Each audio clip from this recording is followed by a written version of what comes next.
En esta ocasión llevaré a cabo un clustering jerárquico sobre los resultados obtenidos mediante el análisis de componentes principales en el video llamado Análisis exploratorio con ACP-NR, en el cual utilicé una base de datos que contiene información acerca de grupos de individuos según su edad y el monto total que ha gastado cada uno de estos en diferentes rubros, tales como transporte, salud, comunicaciones y alimentación, entre otros.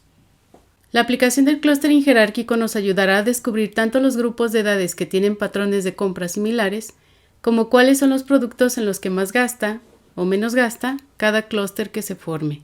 En caso de que todavía no hayas visto el video que te menciono, te aconsejo que lo veas antes de seguir adelante para que comprendas cómo llegamos a obtener el ACP de la base de datos. Si no tienes idea de lo que es el clustering jerárquico, en mi canal de YouTube puedes encontrar varios videos al respecto. Estas son las gráficas que obtuvimos una vez habiendo aplicado el ACP. Y decíamos que si analizábamos visualmente las dos gráficas, la de los individuos y el círculo de correlaciones de las variables, podíamos darnos una idea acerca de cuáles productos compraba más o compraba menos cada grupo de edades. Sin embargo, al ser una inspección completamente visual, podría no ser muy clara la información obtenida. Es ahí en donde entra el clustering jerárquico. Aquí tengo todos los comandos que se utilizaron en el video Análisis exploratorio con ACP-NR. Voy a volver a correrlos para llegar a donde me había quedado.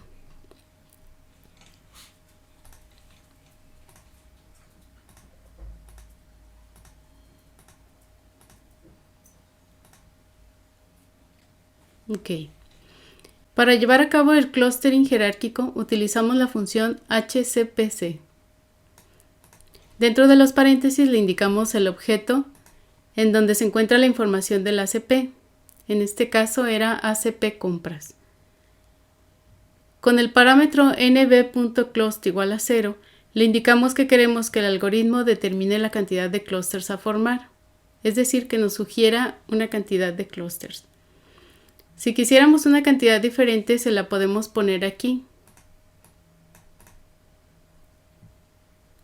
Con el parámetro graph igual a false, le pedimos que no nos haga ninguna gráfica, ya que las haremos después con un paquete llamado factoextra. La información del clustering jerárquico la guardaremos en el objeto compras HCPC. Como te comentaba, vamos a utilizar un paquete llamado factoextra para graficar los resultados. Si todavía no tienes instalado este paquete, lo puedes instalar tecleando install packages factoextra en la consola. Y para cargarlo en memoria, utiliza el comando library. Lo primero que haremos será graficar el dendrograma con el comando fvisdent.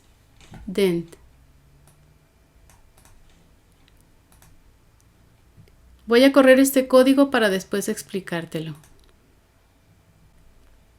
Si vemos la pestaña Plots, aquí se despliega el dendrograma. Y se formaron tres grupos, los cuales están indicados mediante rectángulos. Si por alguna razón quisiera obtener una cantidad diferente de clusters, es necesario volver a aplicar la función HCPC, ahora con nbclust igual al número de clusters que desees. Voy a pedirle que me forme 4 clusters. Vuelvo a correr la función y vuelvo a crear el dendrograma. Y ahora me forma los 4 clusters. Voy a regresar otra vez al nbclust a 0 para que me deje los 3 que me sugirió para seguir adelante. Y ahora sí te explicaré los parámetros que utilicé para hacer el dendrograma. Dentro de los paréntesis de la función fvisdent le indicamos el objeto que contiene la información obtenida mediante el clustering jerárquico. Los parámetros que estoy incluyendo en esta función son cex igual a 0.6 para definir el tamaño de las etiquetas, palette igual a lancet, que es la paleta de colores que quiero que utilice. Para ver cuáles otras paletas podrías utilizar, teclea en la consola este comando. En el panel inferior del lado derecho aparecerá la ayuda acerca de los parámetros gráficos. Si vamos a Palette, puedes ver que hay otras paletas, tales como Chicago, NPG, JSON y una que incluso se llama Simpsons. Rect y RectFill igual a True son para que los clústeres los muestre por medio de rectángulos y los llene de color. Con RectBorder igual a Lancet le indicamos los colores que queremos que utilice para los bordes de los rectángulos. Con Labels Track Height igual a 2 le indicamos el espacio que queremos que deje abajo del dendrograma para que despliegue las etiquetas. Voy a regresar a Plots. Por ejemplo, si en lugar de 2 le pusiéramos 0.5, volvemos a correr la función y vemos que las etiquetas quedarían cortadas, porque aquí ya dejó nada más un espacio de 0.05 para las etiquetas.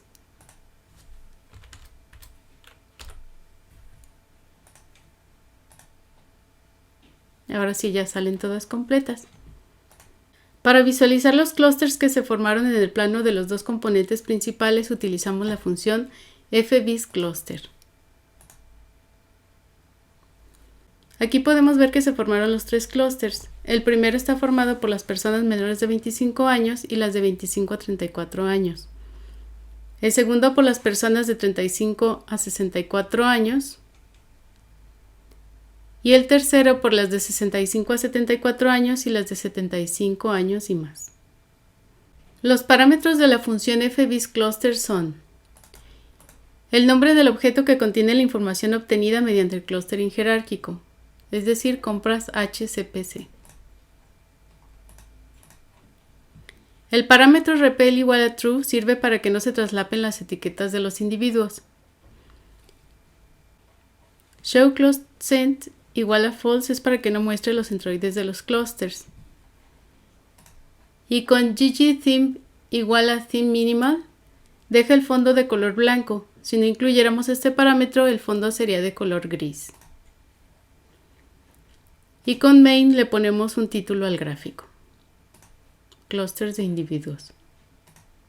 Si queremos graficar el dendrograma sobre el plano del ACP, utilizamos la función plot indicándole el nombre del objeto que contiene la información obtenida mediante el clustering jerárquico y el parámetro choice igual a 3d.map.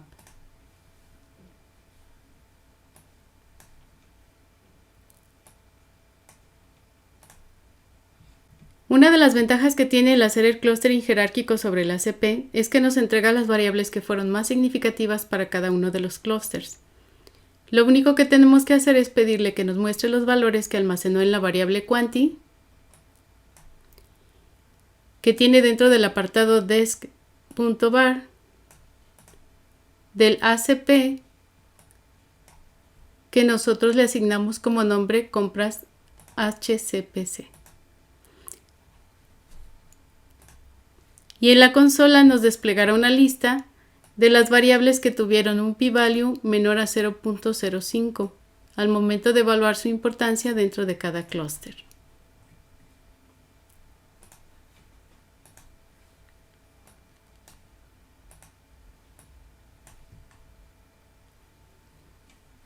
Aquí copié la gráfica de los clústeres formados y el círculo de correlaciones en el que se encuentran las variables analizadas, junto con la información que nos acaba de desplegar en la consola. Para el clúster 1, formado por los menores de 25 años y los de 25 a 34 años, las variables que más contribuyeron a que se formara este clúster fueron la vivienda, el café, la salud, las legumbres, las carnes, los pescados y las frutas. Esto no quiere decir que hayan sido las personas que más gastaron en estos productos.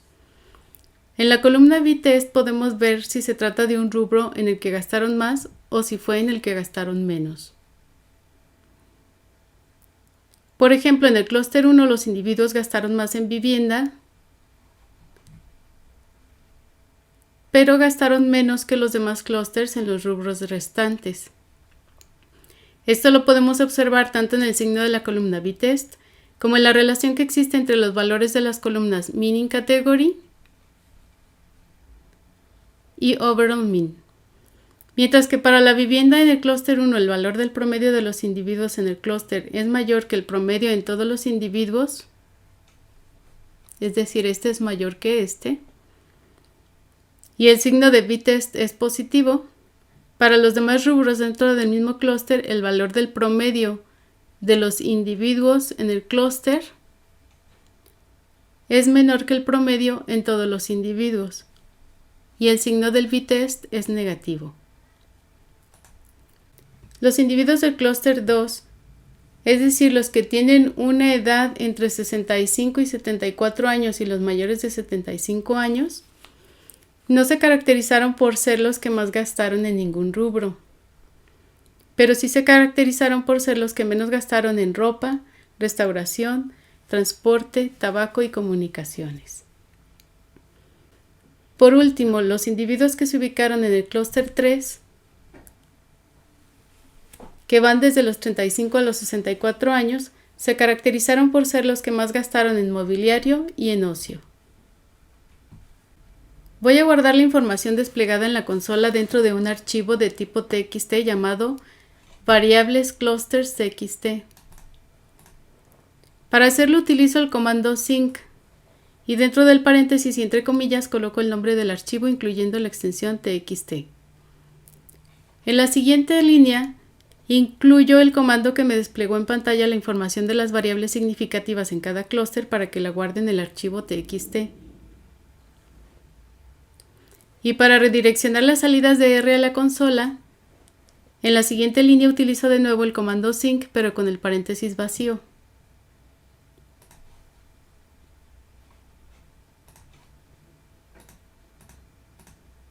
Voy a ir al explorador de Windows a la carpeta de trabajo que le asigné al inicio del script, ya que es ahí en donde grabó el archivo de tipo txt. Y aquí podemos ver el archivo que acaba de generar conteniendo las variables significativas en cada clúster.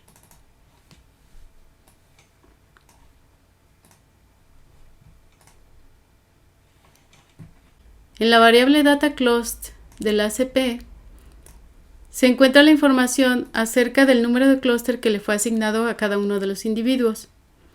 Esta información la guardamos en un objeto al que llamaré clusters asignados. Voy a dar 2 clics en este objeto para ver qué contiene. Y podemos ver que en la última columna ya se encuentra el número de clúster. Vamos a guardar esta información en nuestra computadora en un archivo de tipo CSV. Para hacerlo utilizamos la función write.csv.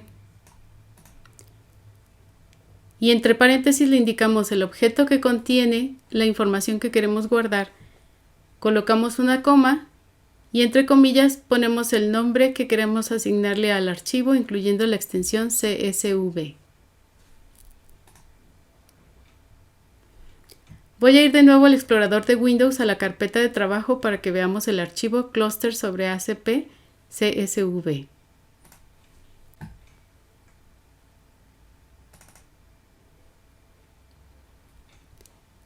Y vemos que contiene la información original más una columna en la que se indica el clúster al que pertenece cada individuo. Si encuentras útil esta información, suscríbete a mi canal y activa las notificaciones para que YouTube te avise cuando suba más videos con contenido similar.